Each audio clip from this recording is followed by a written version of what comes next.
Hey everyone, Tom here, and today I'm going to take you guys behind the scenes on how we produced and recorded the new Hockey Night in Canada theme. Here we go.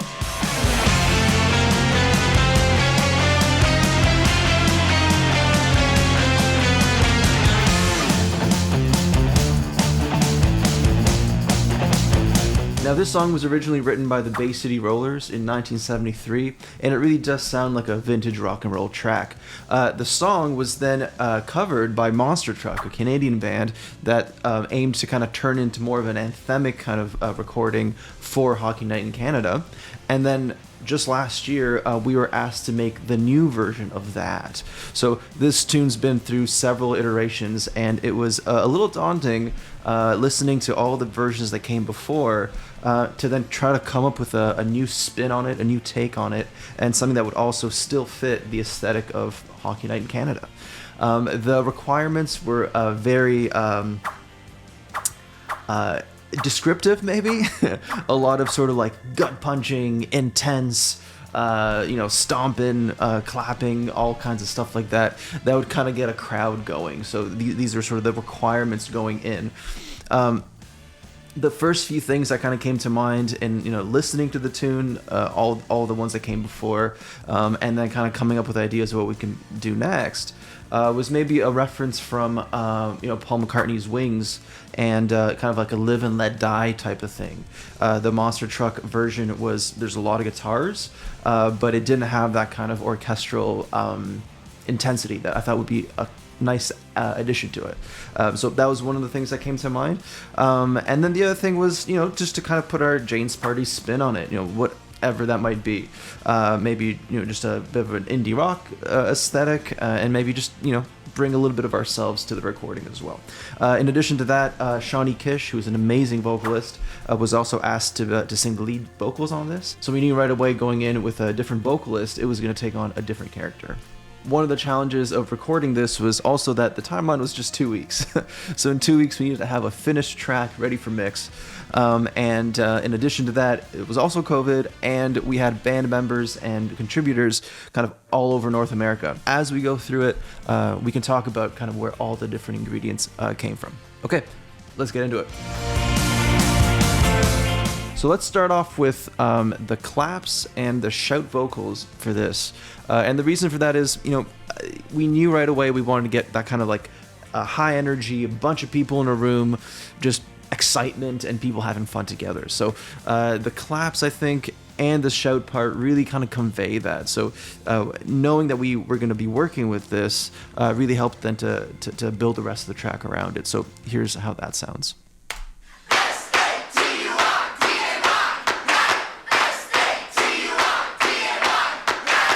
So there's several groups of that, and we had Shawnee, who's the singer on this, send her gang vocal version of this, and then we had our own gang version recorded right here, and they're all kind of smashed together. When you have that many voices, it kind of just feels like the more the better. So I was looking for just a lot of that. In addition, we have the claps, and they, I think, kind of fill it all out, and hopefully it comes across like the real deal. And maybe the next thing to talk about is the drums. Now, the drums came from our drummer, Zach, who was in LA at the time. He had to do it down there and then fly over the drum stems that he had recorded in the studio there. They sounded really great, and together with the bass, it sounds like this.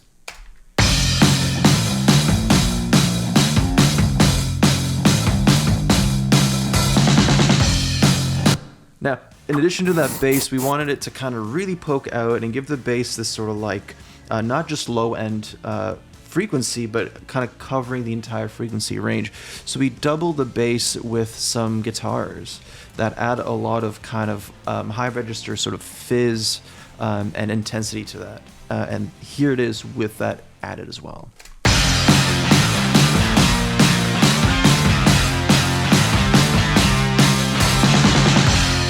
And that element kind of comes in and out throughout the song, depending on where we wanted to make that riff the most noticeable. The next thing worth talking about is the guitars.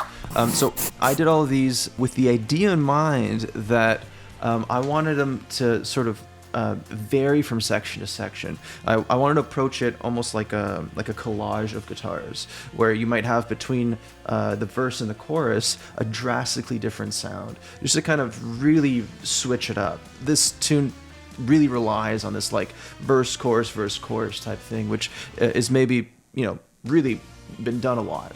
So to have a more drastic change in the guitar sound between those sections, I think it really kind of elevates those transitions more.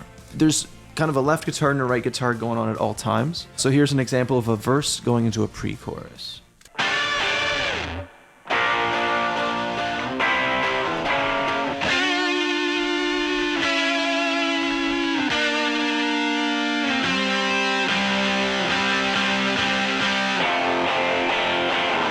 So you can hear the texture of the guitars changes pretty severely between one section to another. Also, the approach is different. Sometimes you hear chords, other times you hear single melody lines. So that kind of like just diversity between the guitar parts, I thought was maybe something new we could bring to this, whereas I think past versions maybe just produce the guitars the way you'd expect, just someone playing the part and from beginning to end, and kind of delivering a realistic guitar performance. So I thought maybe by kind of creating this collage aspect to it, we could introduce something fresh and new to the production. We have some lead riff parts, which I kind of want to talk about, not, you know, in terms of the guitars that play it, but we added some strings to this, which I really wanted to have included. Some of the notes that came back is that maybe the orchestral stuff isn't needed. So we kind of built the track without it, and then I found a way to bring them back in. So I'm not sure how much of this really made it into the final mix, but I did really want to hear it, mostly because of what I said earlier with that, you know, Paul McCartney Wings sound. I just thought that was maybe a unique element of this version that maybe would add something fresh to this recording. So here's that. This is just kind of in the pre-chorus leading into the chorus, and we have essentially a string section, and then a flute and a piccolo, which kind of just add that kind of high register layer to it.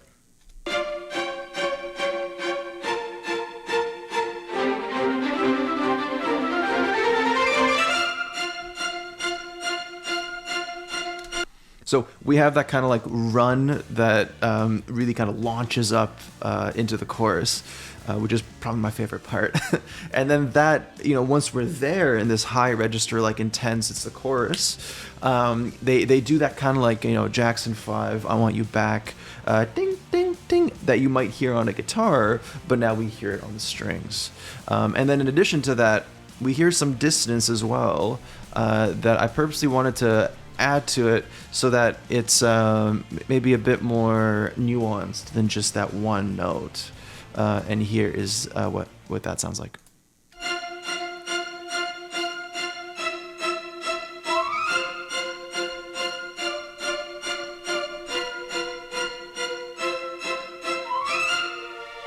And some of those like flute rips that we've maybe heard in some of our favorite film scores. Okay, we should talk about the keys. So this was done by our very own Jeff. He was recording this out in Newfoundland, and so we flew this stuff in. It was an organ and a whirly, and so the whirly was done on his Nord. We spent many years touring with an actual Wurlitzer and a little while touring with a Rhodes as well, and we've just found that on a Nord we got this one setting on it that just sounds really close to what we got used to with the real whirly. So here's how that came across.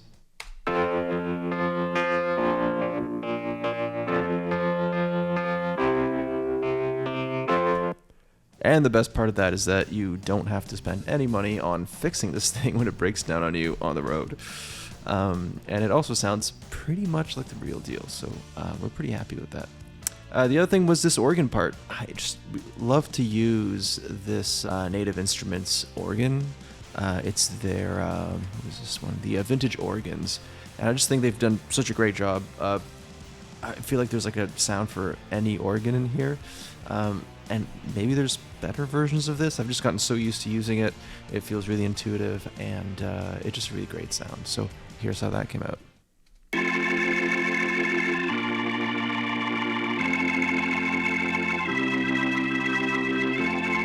So we really went for that kind of like rock and roll organ sound, real kind of distorted and fizzy, and high energy, to really, fit the mood.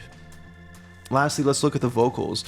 So here we have a lot of vocals. And again, we're trying to create this atmosphere where everyone's having a great time and it's a real energetic, sort of fun tune. And I think the vocals really deliver that. We have our Haze. This is these guys. Which really, I think, came from the Monster Truck version. I think that particular version did a really good job with that kind of high energy backing vocals, and I'm pretty sure that they had Haze in theirs. So we heard that, we're like, that. I feel like that's now part of the song. It needs to reappear. In addition to that, we have Oz, and Shawnee did these. I think this is all her multi-tracked. It sounds like this.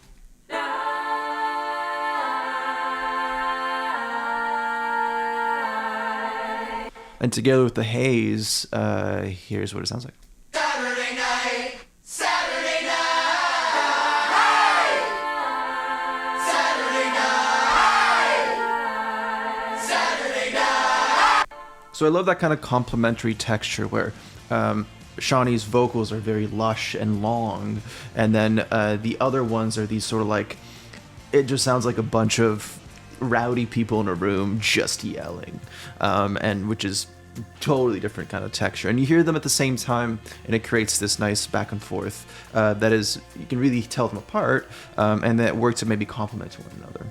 We recorded the Haze right in this apartment here. We put the microphones all the way on one side of the room, and then we were just 3 or 4 of us on the other side, just kind of yelling from far away, and I think it really kind of comes out sounding like that. I'm really proud of the way that was kind of communicated. We did several tracks of that. I think we have 4 of them, and then I did one of my favorite little samples I keep around all the time.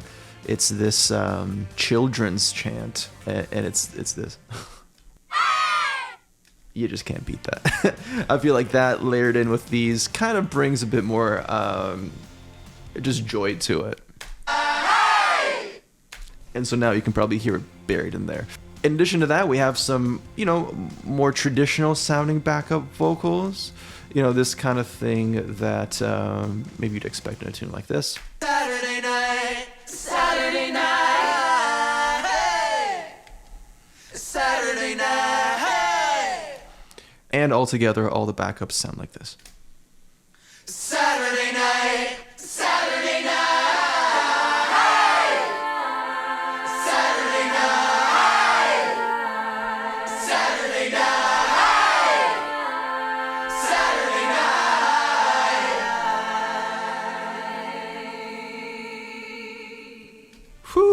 The control on Shawnee's, those last notes, so good. Finally, here are Shawnee's lead vocals, and she did these out in Edmonton, where she's from, and sent us the vocals as soon as we had sort of the rest of the track ready. Threw them in, and they just instantly sounded super pro. So it was not hard to make these fit in just perfectly. The one thing that we did do that was kind of cool is in her vocal performance near the end of the chorus is where she kind of started ad-libbing and adding some really cool like little riffs and melody parts, and right where that kind of break happens and then it kicks back in, it really feels like something new needs to enter, it's like a strong element, something we haven't heard before. And so what we did, we took one of her ad-libs from later on that was like really powerful and put it in that spot. So when you first hear that final chorus come in, it's not the same way that you've heard the chorus so far. You hear a different melody part, and it's like a higher one, it's a more intense one, and I think it really kind of gets you out of your seat at that point. And this is after the bridge, which kind of serves as a way to kind of build up gradually the intensity of the track up again. And so you're building up, and then there's a sudden stop, and then you hear this vocal part right here. It's just a Saturday night, yeah! Which is just badass. Together with the other vocals and the recording, then it comes out sounding huge. Here it is with just vocals. It's just a Saturday night, yeah, a Saturday night. Oh, it's just a Saturday night, a Saturday night. It's just a Saturday night. So just massive. That's pretty much all the main parts of this. Everything else was sort of meant to just reinforce some of those kind of characteristics that we were looking for. That kind of party time atmosphere and just that kind of get out of your seat and celebrate type thing. And so the final kind of icing on the cake here is I added some fireworks and explosion sounds to double down on some of the big beats. So like where the beginnings of some of the bars and some of the places where some forward momentum maybe would have felt great. And so it literally sounds like fireworks and explosions. Here it is.